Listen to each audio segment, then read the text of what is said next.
அவ்வளோ அக்யூஸ்டான அவன்.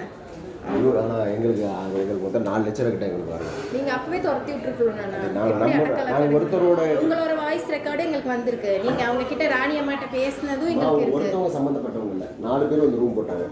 அவங்க நான் 3 பேர் ராணி அம்மாட்ட நீங்கள் கெஞ்சின வாய்ஸ் ரெக்கார்டும் எங்கள் கிட்ட இருக்கு. சரி, யார் நீங்கள் கான்ஃபரன்ஸில் நாங்களும் இருந்தோம். இதே வாய்ஸ் தான் வந்துச்சு.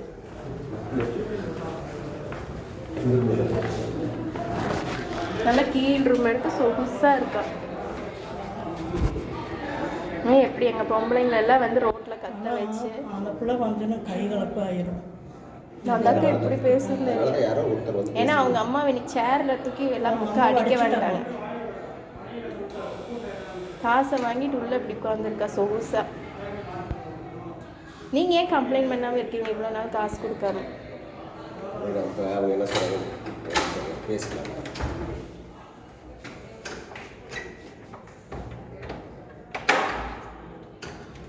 சரி, உங்களை பார்க்க வந்துருக்காங்க.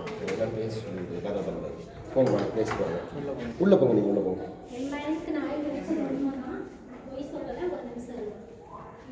வேற யாரும்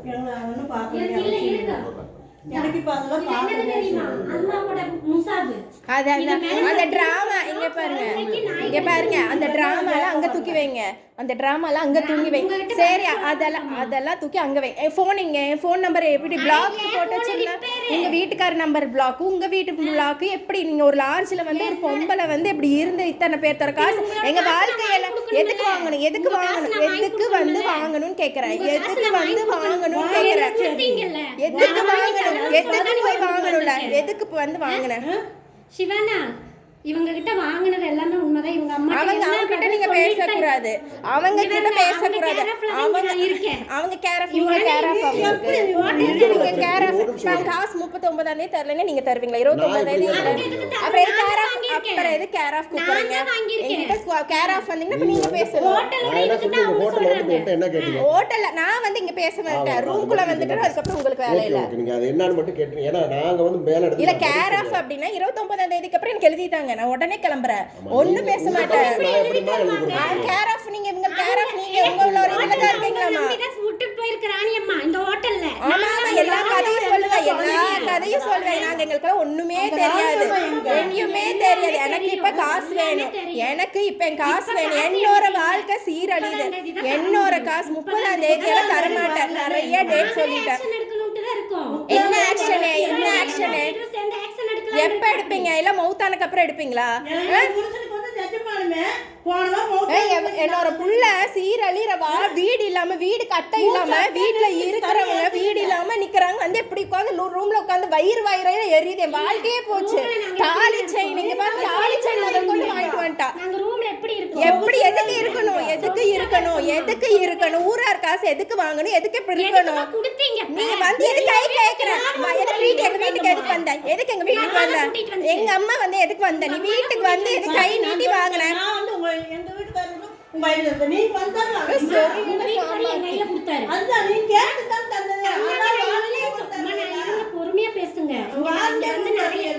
இங்க நிறைய பேர் தங்கி இருக்காங்க. எல்லாத்துக்கும் தெரியட்டும். ஊர் ஜனமே தெரியட்டும் தான் இருக்கேன். தெரியட்டும் எப்படி ஒரு ஆளுங்க வந்து இத்தனை பேர்த்தோட வாழ்க்கை சீரழிறாங்கன்னு எல்லாரும் இனிமேலே யாரும் கொடுக்காம இருக்கட்டும். இனிமேலே யாரும் உங்க வாழ்க்கை சீரழிட்டு ஒருத்தவங்க வாழ்க்கை சீரழிச்சா பரவாயில்ல. ஒத்தனை பேர் எதுக்கு வாங்கணும்? நாங்க யார வாங்கணுமா? உண்மையாலுமே சொல்றேன். நான் வாங்குனத நல்லபடியா திருப்பி கொடுக்கணும். எல்லாரும் டார்ச்சர் பண்ணனால இங்க வந்து உட்கார்ந்தேன். மௌதான ஆட்டோ யார்கிட்ட சொன்னாங்க? 5 லட்சம் வாங்கவே யார்கிட்ட சொன்னேன்? உங்ககிட்ட சொன்னா காசு வாங்கலன்னு சொன்னா சவுண்ட் இல்லாம எல்லாம் பேசுங்க. அவ எப்படி நின்றுருக்கா பாருங்க. எப்படி எதை வச்சு நின்றுருக்கான்னு பாருங்க. நாங்க எப்படி நின்றுருக்கோம்? 2.5 வருஷம் எங்க வாழ்க்கை சீரழிதுன்னா கோடி கணக்குல கொடுத்துட்டு இருக்கோம். ஹவுசிங் யூனிட்ல இருந்தவ என் போன் ரிப்பேர்னால அவர் நம்பர் இல்ல. உங்க ஹஸ்பண்ட் கூப்பிடுங்க. அப்படி இருந்த நாங்க இன்னைக்கு வந்து இந்த இடத்துல வந்து நிக்க வச்சுட்டான். எப்படி எங்களுக்கு பயிர் எரியுமா? நீ எந்த வீட்டுல இருந்த? என்ன ஓட்டு வீட்டுல இருந்துட்டு வந்து நிக்கிறா. நல்ல சொகுசா ஏசில நிக்கிறா. நாங்களே இருக்கல. எங்க வீடு வந்து பாத்தீல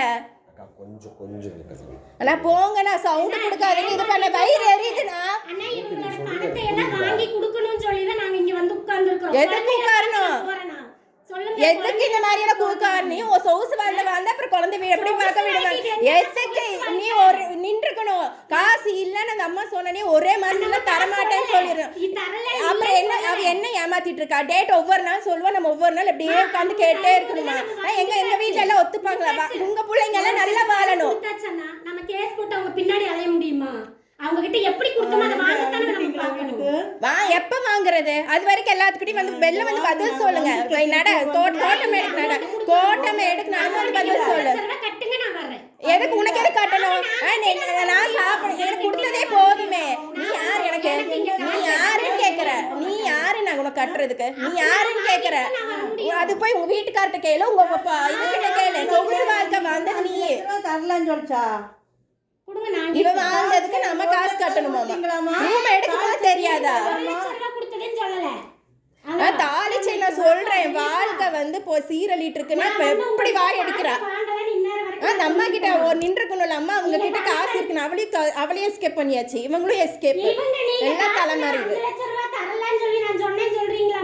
வீடு இல்லாம எங்க மாமியார் எல்லாரும் நீ துரத்தி விட்டாங்க. 5 லட்ச ரூபா தனியாப்பட்ட ஒரு வருவாய் 5 லட்ச ரூபா கொடுத்தது இல்லன்னு சொல்லி சொல்லிச்சுன்னு கணக்கெழுதுல அந்த விடக்கூடாது. ஏன்னா நாங்க 2.5 வருஷம் நாங்க பொறுத்தாச்சுனா எங்க வாழ்க்கை போயிருச்சு. இப்ப வந்து இப்ப நம்ம 8 லட்சம் ரூபாய் கொடுத்திருக்காரு. அவங்க பாரிஜாங்கிட்ட 8 லட்சம் ரூபாய் தான் கொடுத்திருக்கீங்களாமா? ஆமா, அவர் பில்லோட எனக்கு அனுப்பி இருக்காரு. 8 அதே போல தாலி செயின் 3 பவுன் செயின் கொடுக்கலையாமா? 2 மோதிரம் தான் 2 பவுன் மோதிரம் தான் 2 பவுன் மோதிரம் தான். நீங்க அந்த செயின் உங்க பேர்ல தானே அப்ப வச்சு எனக்கு காசு கொடுத்தீங்க. என் பேர்ல வச்சனா 1 லட்சம் ரூபாய் கேளுங்க. நான் வாங்கலன்னு ஒரு மனுஷங்கிட்ட நான் வாங்கலன்னு யார்ட்டையும் நான் சொல்லல. சரி, வாங்குனதுக்கு முதல்ல என்ன எங்களுக்கு 30ஆம் தேதி தரேன்னு இருக்காங்க. ரெஃபி அண்ணா நாங்கெல்லாம் 30ஆம் தேதிக்கு மேல தரலன்னு சொன்னா ரெஃபி அண்ணா எல்லாரும் சேர்ந்து ஒரு முடிவு எடுக்கலாம்னு சொல்லியிருக்காங்க.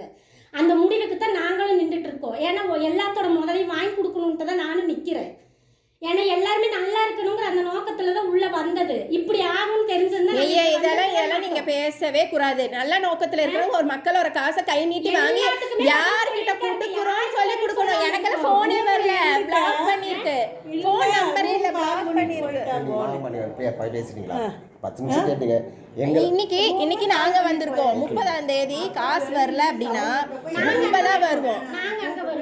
வரட்டும் அப்படியே வீடியோவா எடுத்து யாரும் ஏமாறக்கூடாது. நாங்க ஏமாந்த மாதிரி யாரும் ஏமாறக்கூடாது. எங்க வாழ்க்கை சீரழிச்சு சும்மாவே விடக்கூடாது. நீங்க கேட்டீங்க, நான் உங்களுக்கு அனுப்புறேன். என்ன கேக்குறேன் ப்ளீஸ் எனக்காக கொஞ்சம். அண்ணா என்னென்ன நீங்க சொல்றீங்க? கொஞ்சம் 30ஆம் தேதி வரலன்னு நீங்க வாங்கி தருவீங்களா? நான் ஒரு நிமிஷம் சொல்றேன். என்ன நம்பி தானே வந்து நான் உங்களை சரி 30ஆம் தேதி சரி இப்ப நாங்க போறோம். 30ஆம் தேதி காசு வரல அப்படின்னு நீங்க நாளை கூட வந்து கேளுங்க. இப்போதைக்கு நீங்க வாங்க, நாளை கூட நீங்க வந்து கேளுங்க. சரி, நாங்க கமிஷனர் ஆபீஸ்க்கு 30ஆம் தேதி கம்ப்ளைன்ட் பண்ணுவோம். நீங்க என்ன இப்போதைக்கு எங்களை ஃபோன் பண்ணி நீங்க அலோவ் பண்ணீங்கன்னு என்ன கேக்குறாங்க, புரியுதுங்களா? அதுக்கு தான் சொல்றேன். அம்மா நீ கொஞ்சம் ஒரே ஒரு நிமிஷம் இனி நீங்க வந்து இவங்களுக்கு அடைக்கலம் கொடுக்க கூடாது. நீங்க மேனேஜர்ட்ட சொல்லிருங்க, எங்க வாழ்க்கையெல்லாம் சீரழிஞ்சாச்சு. நீங்க நாளை கூட வாங்க, ஒன்றும் தப்பு இல்லை. நீ கட்டாம நீ கூறார் காசு வாங்கிட்டு வந்து அப்படி உட்கார்ந்து அதுக்கு யாரும் பண்ண முடியாது. ராணி அம்மா அவ சரியான திருடி, அவ அதுக்கும் மேல திருடி. யாரோட காசை யாருக்கு வாங்கி கொடுக்கறது? இத்தனை பேர்த்தோட காசு வாங்கிட்டு நிக்கிற இதை பாரு. 30ஆம் தேதி வரலைன்னா இங்க வந்து நிக்க வேண்டியதா? இவங்க எல்லாம் சொன்னவங்க எல்லாம் கொடுக்க வேண்டியதா?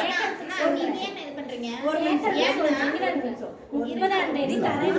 1ஆம் தேதி அந்த அம்மா ரூம் என் வாழ்க்கையே போச்சு, சீரழிஞ்சு நான் நிக்கிறேன். 30ஆம் தேதி அந்த குடுக்குறேன். தாலி செயின் முதல் கொண்டு திருப்பி வாங்கிட்டு வந்துட்டா. சொல்லி இருக்கு எல்லாத்துக்குமே. நான் கேன்சரோட அவங்க கூட கேன்சர் சும்மா டிராமா பண்ணுவாமா? அவளுக்கு அதுக்கெல்லாம் வேல்யூவே தெரியாது. என்னோட லைஃப் போச்சு, வேலை போச்சு, எல்லாமே போச்சு. அழகா நான் வேலைக்கு போயிட்டு இருந்தேன். நீங்க வாங்க, நான் சொன்னல உங்களுக்கு டைம் கேட்டீங்க, நான் கொடுத்துட்டேன். சரி நீங்க வாங்க. இல்லன்னா 30ஆம் தேதி வரல அப்படின்னா நான் உண்மையாலுமே சும்மா விட மாட்டேன். என்ன ஆனாலும் பரவாயில்ல, எனக்கு வாழ்க்கையே போயிடுச்சு. இப்போ நீங்க கேட்டதுனால உங்களுக்கு பதில். இப்போ நான் கம்ப்ளைன்ட் மட்டும் வந்திருக்கேன். இன்னி வரும்போது நான் வர்ற விதம் வேற. சரி ரைட் ஓகே. அது அதுக்கப்புறம் நீங்க இன்னி வருது, நான் வர்ற விதமே வேறையா. அதுக்கப்புறம் நம்ம பேசலாம். ஒன்றும் பிரச்சனை